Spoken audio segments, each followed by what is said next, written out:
So today we're going to be making this owl Eggie stuffy. It features a box bottom design, so it sits up a little better than traditional stuffies, and it's shaped in an egg-like shape. It's got the cute little wings there, beautiful eye detail.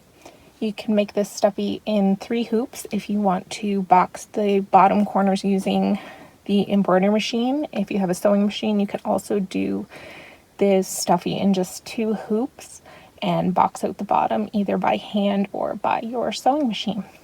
So we get started and I will show you how to make this cutie. So for supplies, you're going to need your design and your threads and your scissors and your stabilizer as normal. You're also going to need 2 pieces of fabric for your mane. So I'm using this fluffy minky. I'm doing the 5x7 size, so I cut it about 2 inches bigger than my hoop, so about 7x9.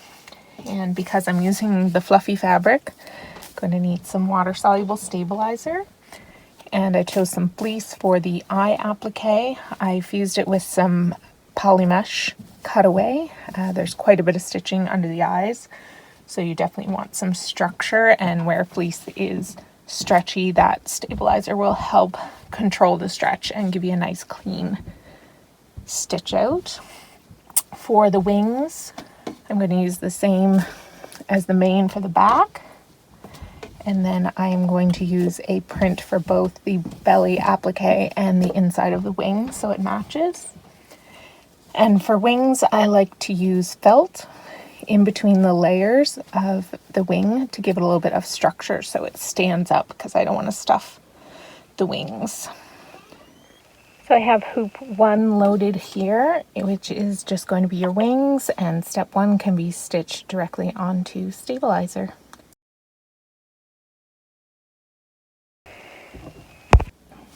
So step 1 was stitched directly on the stabilizer. I laid down a piece of felt on the top to give it some structure. That's optional. It will make your limbs stiffer, but it will also make it a little more bulky adding them, so it's up to you if you prefer that. You could also use a cutaway interfacing as well. I laid down my wing fabric, and you want to make sure you pay attention to direction if it matters on your print or on your pile direction.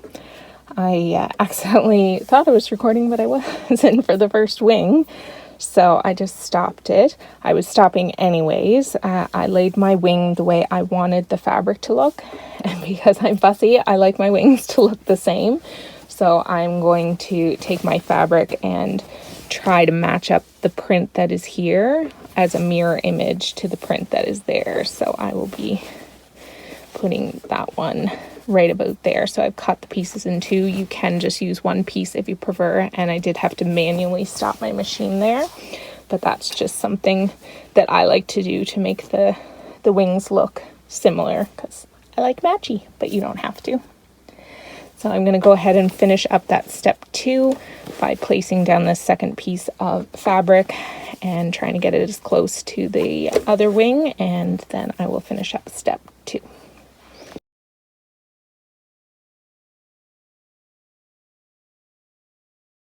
So I finished up step 2, which just stitches the final outline around both our wings. Again, you can use 1 solid piece of fabric, but I fussy cut mine so that they would sort of match. I'm a little bit off, but I'm okay with that. Step 3 is just a stop star so that your hoop doesn't recenter, so you can just not stitch that and remove your hoop. And you can take off all the excess stabilizer. I'm going to sew a zigzag around my wing because I used a cotton woven, so I just want to prevent fraying. You can also just cut a wider seam allowance if you don't have a sewing machine. So you can unhoop and then rehoop a fresh piece of stabilizer for hoop 2. So I've got hoop 2 loaded. Step 1 you can do right on top of your fabric. So I'm going to lay my fabric down, and I'm also going to lay water-soluble stabilizer down. Some people prefer to wait until after you've done all your appliques, but I like to do it at the start, so you can do that to your preference. And I'm going to stitch it all down using step 1.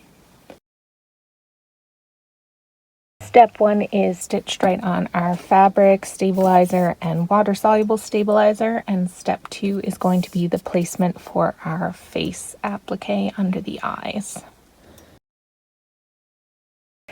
Step 2 is stitched to show us where to put our eye fabric, and we are just going to lay the fabric of our choice. I have a fleece and I have stabilized it again with some poly mesh. The eyes are quite detailed on this, so we're going to want some extra stabilization anyways, and this will control the stretch. If you're not using a poly mesh after you've done your appliques, I would highly suggest floating some cutaway or an extra heavy tearaway under the eyes to get some good support, because there is a lot of stitching in them. So we're just going to stitch step 3, I believe. Yep, step 3 right on top of our fleece to show us where to cut the applique. So we have step 3 stitched out, which tacked down our choice fabric for underneath our eyes. You can trim that now. I am going to do all my trimming at one time, so I'm just going to flip it up out of the way and run step 4, which will be the placement for the belly applique.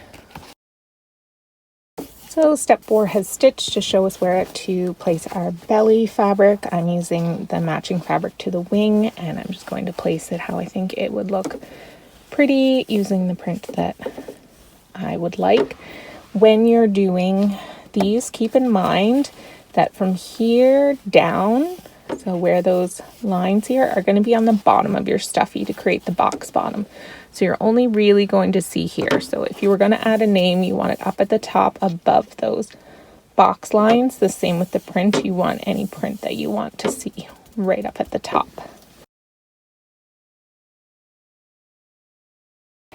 I've got that tacked down. I'm going to go ahead and trim. So at the bottom, you want to leave a longer than normal seam allowance. I use black here, so it's hard to see, but there is a zigzag at the bottom, which will help prevent fraying because that's an unfinished edge. So we're just going to cut around here, keeping that short and as close as we can to the stitches as well as the eye applique. And I gotta wind some bobbins because I'm out of bobbin thread. So I've got my appliques trimmed. I'm leaving that long at the bottom where the zigzag stitch is, but I trimmed closely here and here. Step 6 is the satin stitch around the belly applique, and step 7 is the applique around the eyes. So I'm going to go ahead and stitch both of those.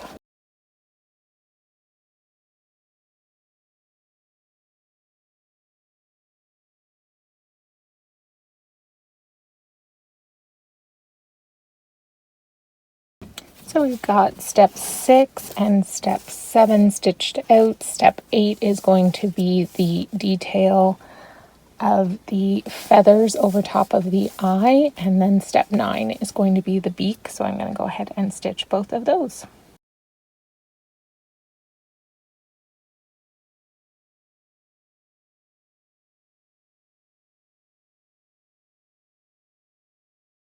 So we've got the eye feather details and the beak stitched out. Our next steps are going to be our eyes. We have step 10, which is going to be the white of our eyes. 11 is your color of your eyes, and step 12 is the highlight color of your eye. You can do these the same color if you like, but it adds a really nice dimension to have 2 different shades of color there. Step 13 is going to be the optional eyelash. So if you don't want eyelashes on your owl, you can skip that. And step 14 is the black of the eye, and 15 is the white of the eye. So I'm going to go ahead and stitch through all of those details.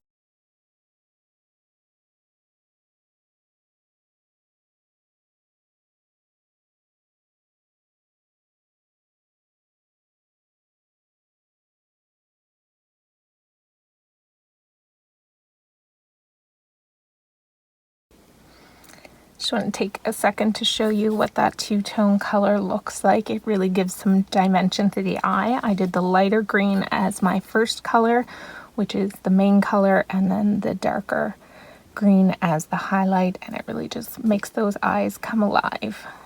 So we're on step 13, which is your eyelashes. Again, you can skip if you don't want them, but I'm going to stitch them on mine.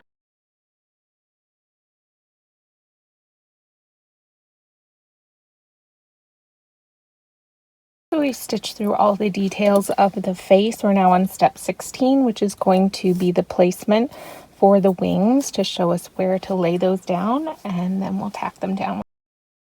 So we've got our stitch line showing where our wings should go. I always lay them how I want them to look, and then using that line as a guide, I will flip them over and tack them down like that. So I folded my wings about a third of the way down just to give it a little bit of dimension. It will make it thicker, so you do have to be careful with those. When you are tacking down your limbs, you want to make sure that your needle foot is over top and not in front of your limb. Otherwise, it's just going to push your limb out of the way. So we'll go ahead and use step 17 and 18 to tack those down. So step 17 is our tack down for our wing. You can use water soluble over there if you're using fluffy fabric, if that makes you more comfortable. Step 18 is actually a moving marker, which moves up to the top just so your needle head doesn't go straight across and go over the wing and potentially catch on that wing and pull everything out of your hoop or off of alignment. So you can stitch step 18, or you can just go on to step 19, and it just avoids that wing there. So you've got the wings tacked down like our owl is playing a little bit of peekaboo. You can flip them out just to make sure that they look the way that you want them to look. This wing will stitch upwards so that they both start at the bottom, so you can make sure that they're symmetrical, but then it'll stitch down again just so it doesn't have to slide across that wing and catch on the bulk. So our last step is just going to be adding our backing. I'm going to take away all this excess water-soluble stabilizer for now, and then after I do that, I'm just going to lay my fabric, paying attention to the pile direction. I want it going down, right sides together over our owl, and running step 20 for the final outline.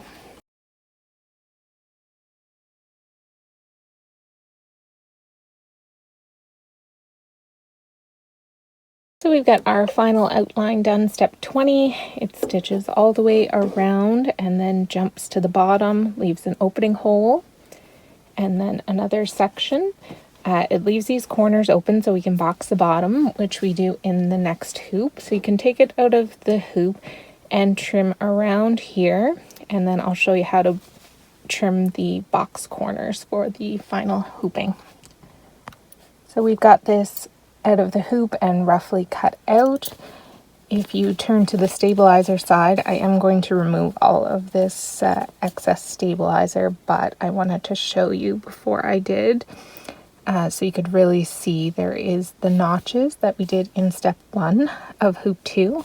And what you're going to do is you're just going to cut right in on those stitches. It can be right inside or right on top. It doesn't really matter. I just cut just a wee bit inside and notch out that corner. And you're going to do the same thing to the other side.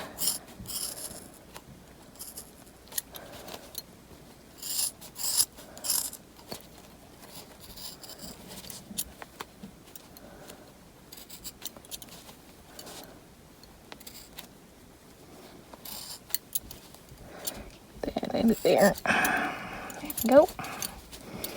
Okay, so we have those two corners notched out there on both sides of the fabric. Now this design comes with a hoop 3 that will box those corners for you in the hoop. If you have a sewing machine and you know how to use it, then I typically just will do it on the sewing machine. So if you want to finish by sewing machine, all you do is just bring the seam allowance from here and match it up with the seam allowance of there. I'm going to do this for both cases, and your raw edges come together there. So you can just sew along there, or I will show you the in the hoop version of boxing out those corners. So I'm going to go ahead and remove the rest of the stabilizer, and we'll show you hoop 3 in the hoop. So I've got hoop 3 loaded into the machine. It fits on a nice small hoop, usually a 4x4. I believe all of the sizes do, but don't quote me on that. I think that they all do though. So you can save on stabilizer there if you don't have access to a sewing machine. So we're just going to stitch step 1 right onto the stabilizer. Step 1 stitched out, which is just a placement line to show us where to lay our fabric. Our second step is going to box out one of the corners. So we're just going to take the corner, and it doesn't really matter which one, and we're going to line up, as we showed before, the 2 final tack downs on the bottom and the side, and I just flatten those out. And we're going to lay them so they are matching up with that line. I'm just going to put some tape there to help get it in place, and we are going to stitch step 2, which will tack it down.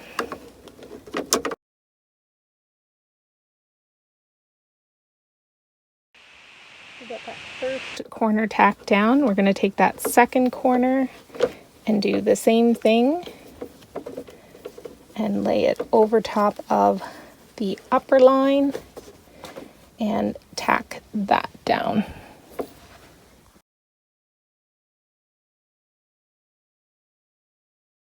So once you've got the step 3 tacked down there, you'll have your owl kind of standing up there, and both the corners will be boxed out.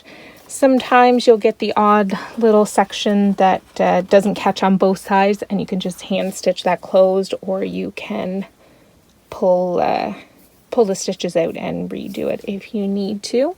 But you can go ahead and remove that from the stabilizer and then turn it through the turning hole on the bottom.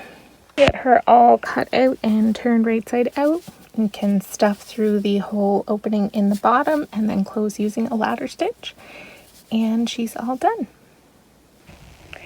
And there she is, all finished up. I just stitched the bottom using a ladder stitch, and the wings, as you can see, are nice and firm so they don't flop to the side with the felt in them. So we hope that you enjoyed this tutorial, and if you have any questions, please feel free to let us know at the bottom. And if there's any stuffies that you'd like to see done via video tutorial, please let us know. Happy stitching, everyone!